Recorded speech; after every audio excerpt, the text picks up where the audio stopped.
Hey guys, we are going to be doing a couple more slides of our 13 colonies PowerPoint. We're going to finish the Mid-Atlantic, we'll get through the southern colonies, and we'll talk about some of the jobs that people used to have, where they were maybe apprentices in that job. Somewhere in this assignment, in this video, I will give you your assignment for today. So make sure you're listening very carefully and watch the whole thing. Okay, so we're going to talk first about the Mid-Atlantic economy. Many artisans and craftsmen worked in the middle colonies. Shoemakers, cabinet makers, coopers, coopers who were barrel makers, blacksmiths, printers, and tailors were just a few who became well off from their trades.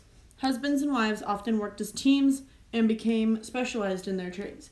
They passed down their knowledge and skill to their children and other family members to keep their business running smoothly. So basically, they started a business and it became a family business. So the husbands, the wives, the children, maybe aunts and uncles would get involved so that they could make it a really successful business. Okay, now we're going to move into the southern colonies. Plantations were huge farms ranging from 500 to 1,000 acres that used slaves to harvest crops for trade and export. Most plantations were built along a river to transport the crops to market. Each plantation had their own dock for loading and unloading goods. Crops were transported along the rivers to other colonies and harbors for shipping overseas. I don't know how early on they brought slaves over to help harvest crops and things. I do know that it was...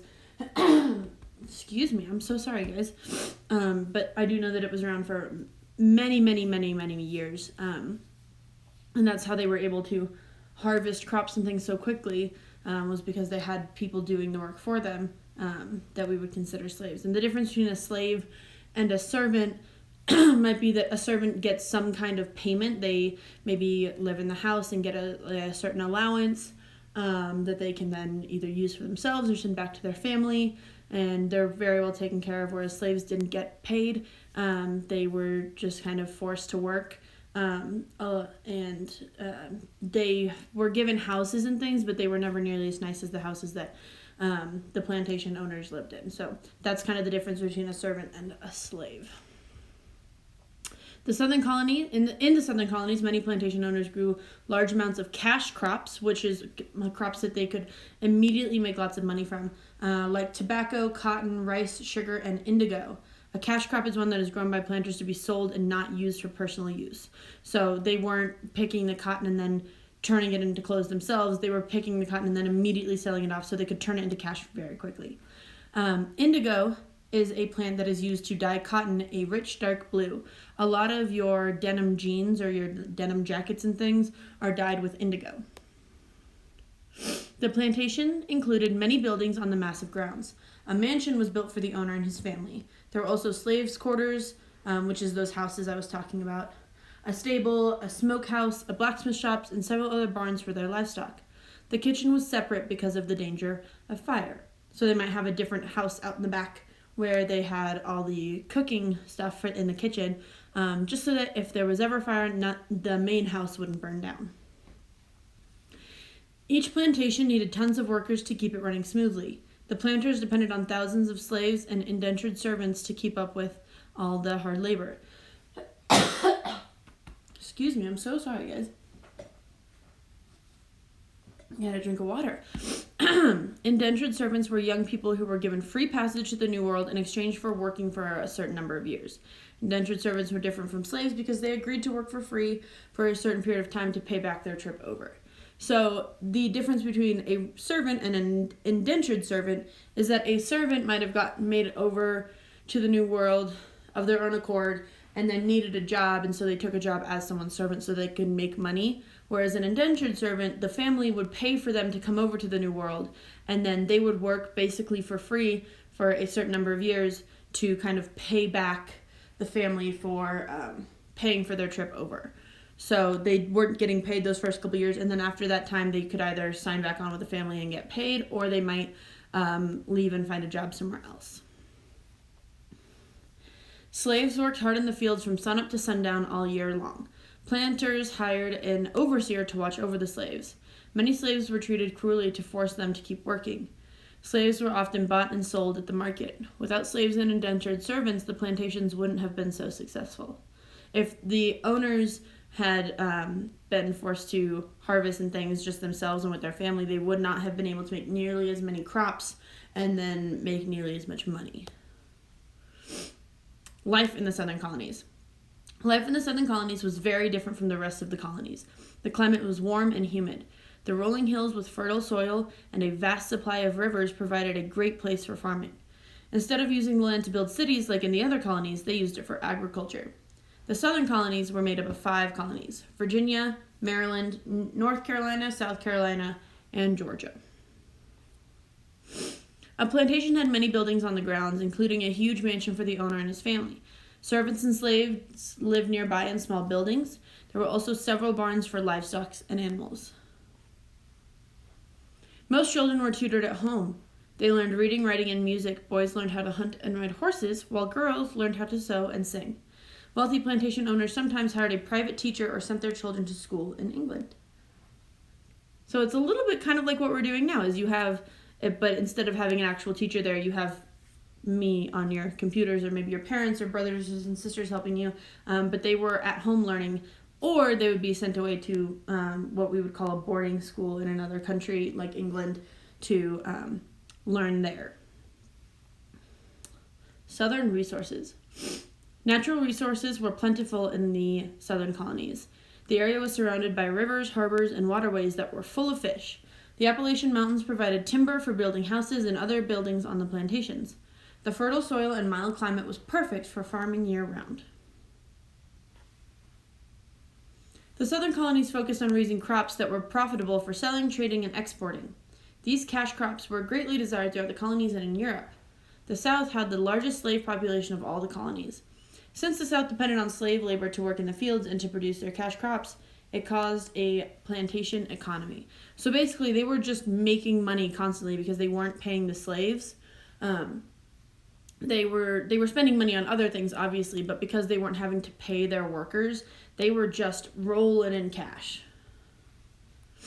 Crops were traded for items that could not be grown on the plantation, like dishes, tools, and clothing. In addition to these cash crops, the economy in the South relied on the buying and selling of timber, wood products, and slaves. Baskets were very useful for the colonists. Baskets came in lots of different sizes and shapes depending on their use. Large baskets were used to carry and store fruits and vegetables from the garden. Medium-sized baskets were used for gathering eggs and filled with bread to pass around the dinner table. Small baskets were woven tightly for holding sewing pins and other tiny items. Baskets were made from wood and any other materials they could find. So being a basket maker was a very legitimate and very profitable career that you could go into. People use baskets for anything and everything. Now, if you look around your house or out in the stores and things, we have lots of replacements for baskets, but a lot of them are still very similar to baskets, like plastic tubs and things. Just imagine that that's a basket instead. The first step in basket making was finding a young tree or sapling that was perfectly straight. Using an axe, basket makers would strip the tree into long, thin strips of wood called splints. Next, the wood was soaked in water to make it easier to bend. A mallet pounded the splints to flatten them.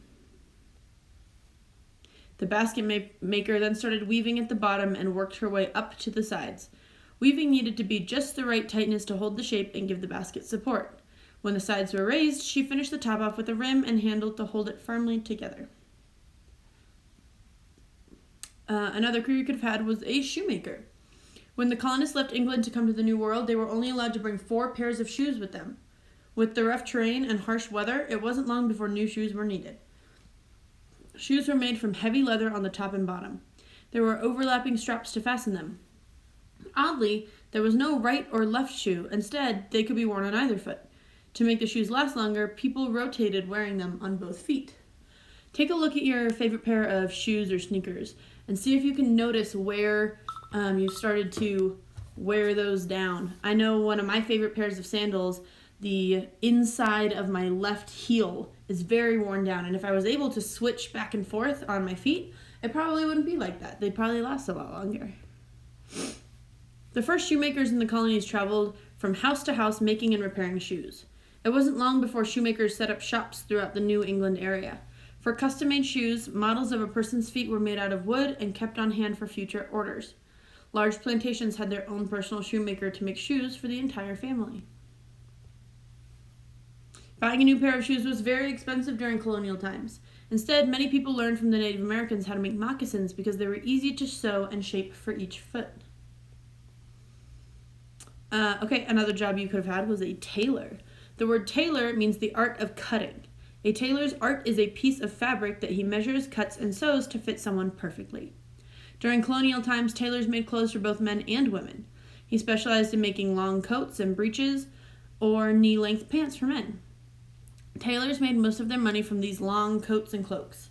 Tailors were mostly men, even though women sewed many items. Tailors also made the bony body supports called stays or corsets. It was made from the bony parts taken from the roof of a whale's mouth. Young girls and women wore corsets as part of their dresses. It helped them stand up straight with good posture. It was believed that wearing a corset opened up the rib cage for proper breathing, which helped keep them healthy. And the last one we'll talk about today is a blacksmith. The blacksmith was one of the most important tradesmen in the colony. Blacksmiths were greatly needed for their specialized skills. Many blacksmiths started as indentured servants. As a young boy, he would work for a master blacksmith for a certain number of years in exchange for training and a place to live. Some boys attended school in the afternoons to learn reading, writing, and math.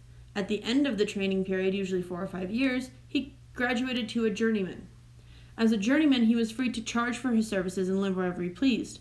He had to create a masterpiece before he could officially become a master blacksmith. Horseshoes were one of the most needed items made and repaired by the town blacksmith. He used a brick hearth or forge to make and fix all sorts of iron items such as tools, axe heads, hammers, and nails. They forged heated bars of iron to yellow hot. The blacksmith used sledges to hammer the heated bars into various shapes. From steel, he made many tools for farmers, including nails, plows, shovels, and axes. Blacksmiths also made common household items such as latches and hooks for doors, kettles, sewing tools, and silverware. During the Revolutionary War, they made many of the weapons, such as cannons and guns. Okay, that's all we're going to talk about for today. Let me see if I can go back. Your assignment, which I'm hiding here at the very end, your assignment is to pick one of these professions we just talked about, and I want you to respond to the post and tell me what profession you think you would want to be and why. Why would you pick that profession to be? And you can either think about it as if you lived back then, what profession would you want to have? Or thinking about now, if you had to pick from one of those professions now, which one would you pick and why? So that is your assignment for today. Good luck.